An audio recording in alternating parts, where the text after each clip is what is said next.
What's good with y'all? BJ Too Solid back with another video. Like, comment, subscribe. Share this video with a family, friend, somebody you close with. It's just somebody who wanna know about like money and finance and like stocks and stuff like that. In this video, I want to talk to y'all about common mistakes people make in the stock market. To be honest, the stock market really simple. People really overcomplicated, but stuff really just be simple and really just psychology wise. It's just in your mind, it's all in your head. You know what I'm saying? But the first thing I want to talk about is panic selling. All right, panic selling is basically when you sell an investment at a low point of fear. All right, so let's say you bought a stock this year in January, and you put let's say the stock was about $50, right? Fast forward to now and it's October, and let's say that your stock was at like $35. You over, which was like a $15 loss, 15% loss. And let's say you was throwing money in there the whole time. You invest in weekly or whatever, weekly or bi-weekly. Let's say you was putting $100 in. So from January to October, you putting $100 in there, and your stock went from $50 to $35. In your head, you see on paper, you see on your phone that you losing money. So you click the sell button and you actually sold your money for a loss. But all that stuff is just on paper. Same thing with the wins. Same thing with your profit. It's all on paper until you click that sell button. So you see that you down 15%, and let's say you was just down like $200, $300, right? Now we gonna say you down like $500. We gonna say you down like $500. In your head, you like, man, I lost $500. I'm finna sell this. I ain't trying to lose all my money. You feel me? Let's say you had about $1,000 in total, but you down 500. You like, bro, I ain't trying to lose the rest of my money. Boom, you click sell. You sold out of fear. Now you done really lost $500 compared to if you would have, you know what I'm saying, held your stock, and let's say it popped off in December. 2 more months that you would have held on, and let's say the stock hit like freaking 100, and let's say it hit like $120, right? So it went from 50 to 35 to 120. And if you would have been buying the whole time, buying bi-weekly or weekly, you know what I'm saying, dollar cost averaging, from the prices fluctuating, going up and down, you would have been straight. And you can either, number one, sell it, cause you at least getting a 10-20% return, or you can hold on to it. You can hold on to it. You know what I'm saying? But just know like your risk tolerance and really what you want to do when you're investing in a company. You know what I'm saying? Because you can be up super high on a position, and then you hold on to your position too long, and you lose some money, or you could lose all of your money because you didn't sell it in time. But the market is up 78% of the time, so you could potentially get your money back if you hold on to it. You know what I'm saying? That don't always mean hold on to the specific stock or whatever that you're investing in. It just means know when to buy and when to sell. You know what I'm saying? You gotta have like a plan of what you're doing. Number 2, buying in the hot stocks. Basically letting greed drive your decisions by chasing hot stocks or past performance, which is risky. All right. Now, I'm gonna speak on the first part of letting greed drive your decisions by chasing hot stocks. So if you go on YouTube and you be like, best stocks to buy right now, that don't mean like you look at some stocks on the video and you just buy this stock just because dude say that it's a very good stock. Look at the past returns on her. It done went up 80% in the past year. This and that, this and that.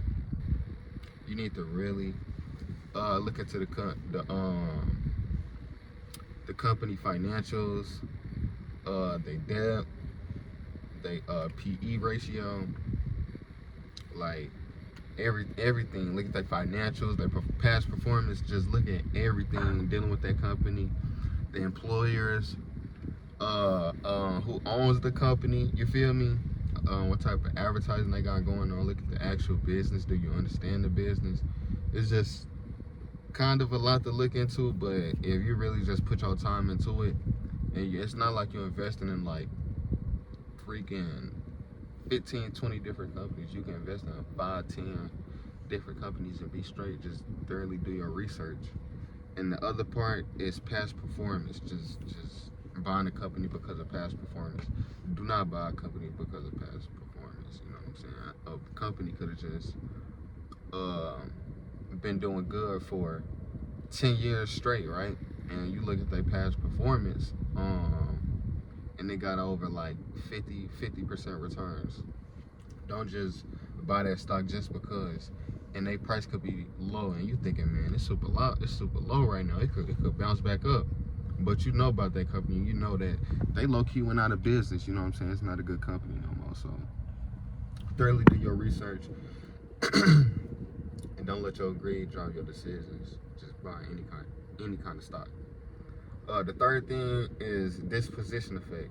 So that's holding on to a stock for too long or selling the investment too early. So bouncing back to what I was saying earlier.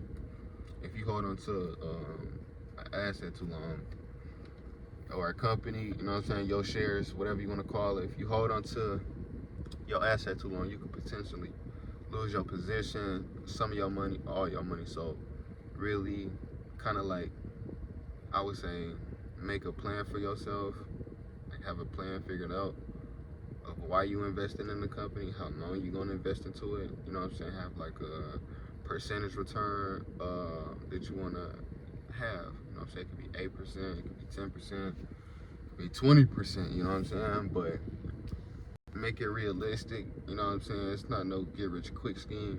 The stock market is basically just about making money consistently. You know what I'm saying? At a consistent rate, and possibly at a low risk. You know what I mean? At the lowest risk possible. So don't just chase money or just chase fast money. Just be money hungry. Don't do that. You know what I'm saying? Just thoroughly research and know what you're buying into and investing in. You can make money consistently, especially if you're throwing a lot of money into it. That's the main thing. But you also got selling investments too early.